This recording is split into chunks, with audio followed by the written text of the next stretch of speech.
नमस्कार, मी निलेश चोपडे. आपण पाहत आहात महा आवाज न्यूज.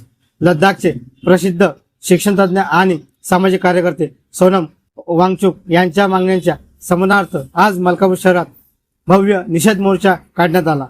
या मोर्चात विविध सामाजिक संघटना, डॉक्टर, वकील, पत्रकार, राजकीय पदाधिकारी आणि नागरिकांनी सहभाग घेत केंद्र सरकारविरोधात जोरदार घोषणाबाजी केली. पाहूया सविस्तर रिपोर्ट. सोनम वांगचुक सपोर्ट समिती मलकापूरच्या वतीने हा मोर्चा सकाळी 11 वाजता डॉक्टर बाबासाहेब आंबेडकर पुतळ्यापासून सुरू झाला. शहरातील प्रमुख मार्गाने निघालेला मोर्चा उपविभागीय अधिकारी कार्यालयावर धडकला. विविध सामाजिक संघटना, डॉक्टर, वकील, पत्रकार, राजकीय पदाधिकारी आणि नागरिक या मोर्चात सहभागी झाले होते. मोर्चा दरम्यान आंदोलनकर्त्यांनी केंद्र सरकारविरोधात जोरदार घोषणाबाजी केली.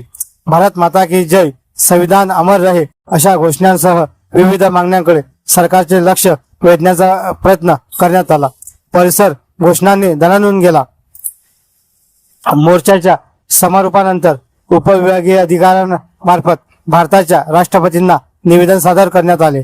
नीट पेपर फुटी प्रकरणाची नैतिक जबाबदारी स्वीकारून केंद्रीय शिक्षण मंत्री धर्मेंद्र प्रधान यांनी राजीनामा द्यावा, तसेच लद्दाखला पूर्ण राज्याचा दर्जा देऊन भारतीय संविधानाच्या 6व्या अनुसूचित समावेश करावा अशी मागणी निवेदनातून देण्यात आली.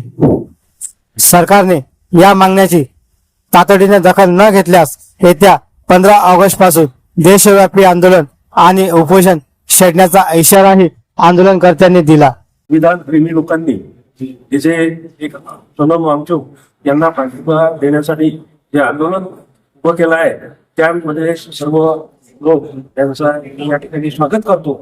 नीट पेपर फुटी झाली, नीट पेपर फुटी नंतर ही एक्झाम झाली, तर त्याच्यामध्ये जो गोंधळ झाला, पेपर फुटी झाली, तर त्याच्या विरोधामध्ये आणि ती सिस्टीम पारदर्शक बनावी आणि तिथल्या जो शिक्षण मंत्री आहे त्यांनी राजीनामा द्यावा या गोष्टीसाठी सोनमजी वांगचुक यांनी हे उपोषण चालवलं आहे. आणि त्याला सरकारने काही त्याला किंमत दिलेली नाही. आजपर्यंत सरकारचा एकही प्रतिनिधी सोनम वांगचुक त्यांना भेटायला सुद्धा गेला नाही आणि काल रात्री त्यांना उचलला आणि हॉस्पिटलमध्ये ऍडमिट केलं.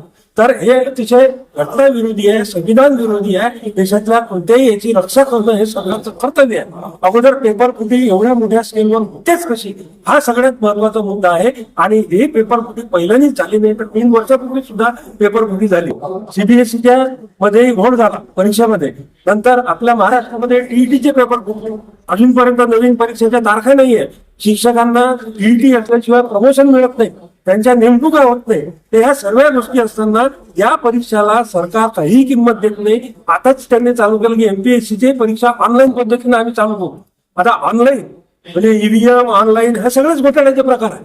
तर ही परीक्षा पद्धती आणि त्याच्यामधील जे गुणदोष आहे ते निवारून चांगल्या प्रकारची एक पारदर्शक परीक्षा पद्धती या देशामध्ये आणली पाहिजे.